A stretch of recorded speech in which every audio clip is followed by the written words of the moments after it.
بسم اللہ الرحمن الرحیم۔ کہانی کا دوسرا حصہ، احسان فراموش کا۔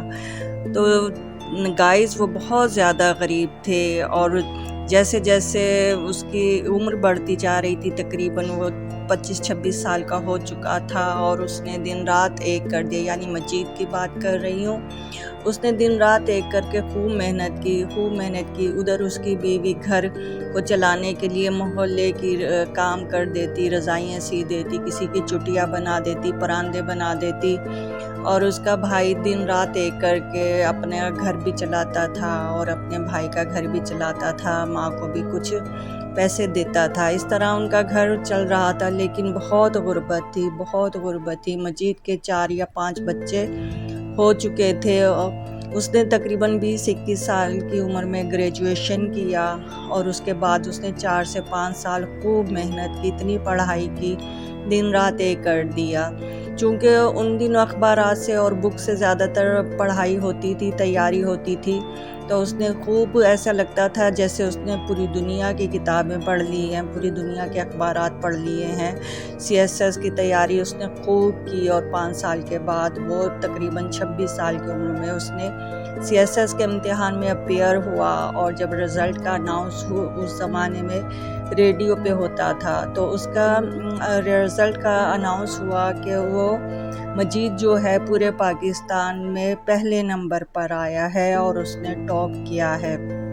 CSS کے امتحان میں مجید نے ٹاپ کیا، اور اس طرح ان کی خوشی کا کوئی ٹھکانہ نہیں رہا، چونکہ اس نے بہت بڑی پوسٹ لی، اور وہ اسلام آباد فوراً چلا گیا اپنی فیملی کو لے کر، اور وہاں جا کر اس نے رہائش اختیار کر لی۔ اس کا بڑا بھائی فلک شیر بھی بہت خوش تھا، جیسے کہ اس کا خواب پورا ہو گیا ہو، اور اس کی ماں بھی بہت خوش تھی۔ 2-3 مہینے کے بعد وہ اپنی ماں کو بھی اپنے ساتھ لے گیا، اور اپنی بہن کو بھی لے گیا۔ اس نے کچھ عرصے کے بعد اپنی بہن کی شادی کر دی، اسے رخصت کر دیا۔ اب اس کا بڑا بھائی فلک شیر بھی اس سے ملنے اکثر اسلام آباد چلا جایا کرتا تھا، لیکن اس نے محسوس کیا کہ مجید میں اب وہ پہلے جیسی بات نہیں ہے، وہ اس سے تھوڑا تھوڑا کترانے لگا ہے۔ تو اس کے بچے تھوڑے تھوڑے سے بڑے ہو گئے تھے، وہ اپنے بچوں کو بھی منع کرتا تھا کہ اپنے تایا فلک شیر سے زیادہ فری نہ ہوا کرو، ذرا کم ملا کرو۔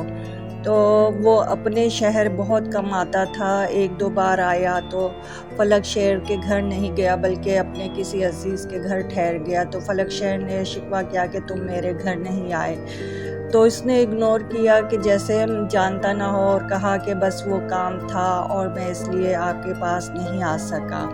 تو دھیرے دھیرے فلک شیر کو محسوس ہونے لگا کہ یہ اب مجھے بہت زیادہ اگنور کر رہا ہے، پھر بھی وہ بڑا بھائی تھا، اس نے اس کو باپ کی طرح پالا تھا، اور اس کے اب خیال اسی طرح رکھتا تھا۔ لیکن مجید چونکہ بہت بڑا آدمی بن چکا تھا، آفیسر بن چکا تھا، ٹی وی پر بھی اکثر اس کے انٹرویو آتے تھے۔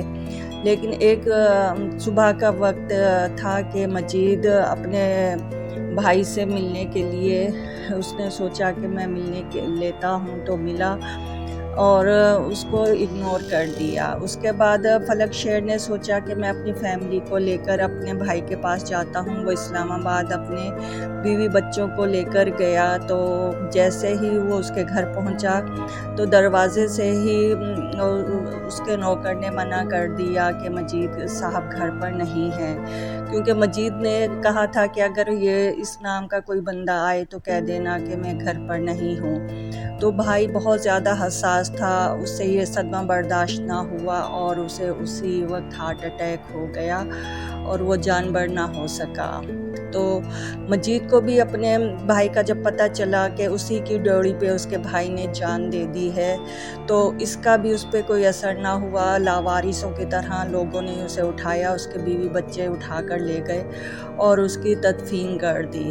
اس طرح مجید احسان فراموشی کی حد تک احسان فراموش تھا، اور اس نے بعد میں بھی اس کے بیوی بچوں کا بھی کوئی خیال نہیں رکھا، اور اب اس کے بچے دیکھو تو ایسے لگتے تھے جیسے وہ مجید کے کسی انگریز کے بچے ہوں، کیا وہ فیشن کرتے تھے، اور خوب اس کے بچے بھی پڑھ لکھ کر بڑے مقام پر پہنچ گئے اور بڑے آدمی بننا شروع ہو گئے، خوب پڑھائی کی۔ لیکن فلک شیر جس نے باپ کی طرح خیال رکھا تھا، وہ تو بیچارہ لاوارثوں کی طرح اس دنیا سے چلا گیا، اور اس کے پیچھے بیوی بچے بھی، کیونکہ اس نے اپنے بچوں کی پڑھائی پر زیادہ توجہ نہیں دی تھی، اس کے بچے بھی اسی کی طرح بس ٹھیلا لگانے لگے۔ تو بعد میں تو مجید نے اپنے بھتیجوں کو اور بھابھی کو پہچاننے سے بھی انکار کر دیا۔ لوگ کہتے تھے کہ یہ مجید کے بھتیجے ہیں اور بھابھی ہے، جبکہ مجید اس بات کا انکار کر دیتا تھا کہ میں تو ان کو جانتا بھی نہیں ہوں کہ یہ کون ہے۔ ایون اس نے اپنے شہر سے بھی انکار کر دیا کہ میں اس شہر کا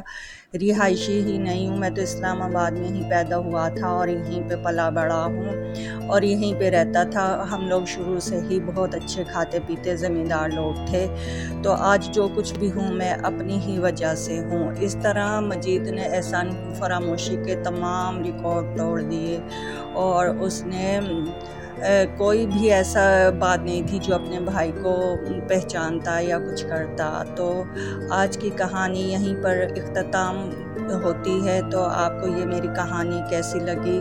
اگر پسند آئی ہے تو میرے چینل کو سبسکرائب کریں اور بیل کے بٹن کو پریس کریں۔